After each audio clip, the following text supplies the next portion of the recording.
আমাদের সাধারণ মানুষ তো বোঝেই না যা আনুপাতিক হারের নির্বাচনটা কি।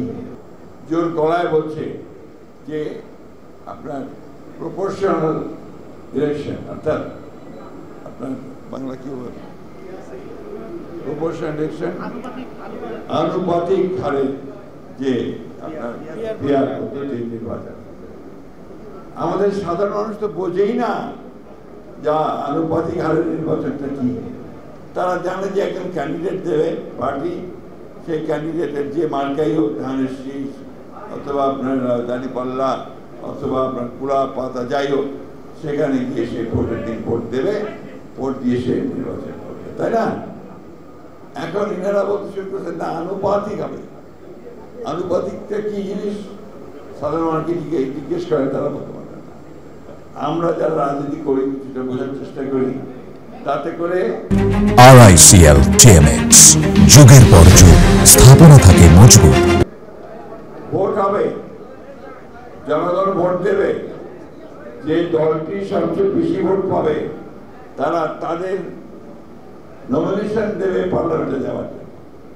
এতে করে আমাদের দেশের সাধারণ মানুষ যারা তাদের এলাকাতে একজন নেতা চায়, প্রতিনিধি চায়, তার কাজগুলো করার জন্য সে একজন নেতৃত্ব খোঁজে, সেটা কোনো মতেই সম্ভব হয় না।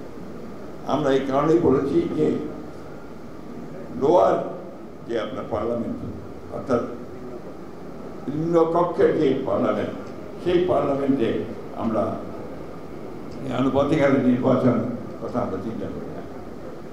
বন্ধুগণ, আপনারা জিয়া পরিষদ করছেন, জিয়া পরিষদ করলে দায়িত্বটা অনেক বেশি এসে দাঁড়ায়।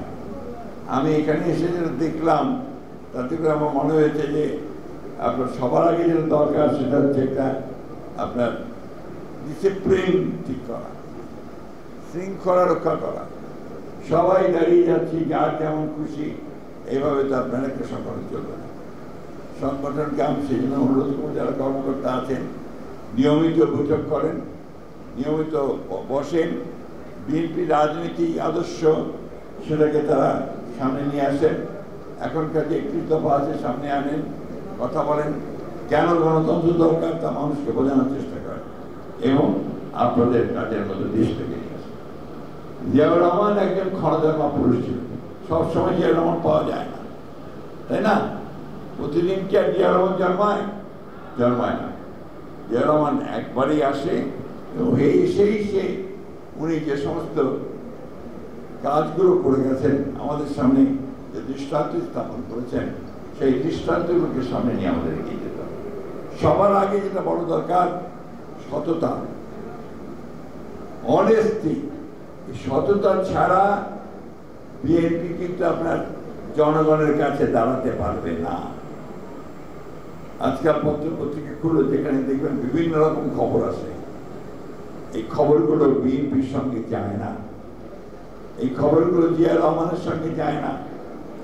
সুতরাং অবশ্যই বিএনপি যারা করবেন, যারা জিয়াউর রহমানকে অনুসরণ করবেন, সবার আগে নিজেকে সৎ হতে হবে।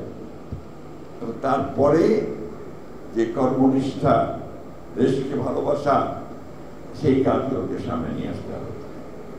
এই ক্ষণজন্মা মানুষটির অল্প সময়ের মধ্যে সারা বাংলাদেশের পরিবর্তনের জন্য তিনি যে কাজগুলো করে গেছেন, সেই কাজগুলোকে এখনো আপনারা সেটাই করে থাকতেন।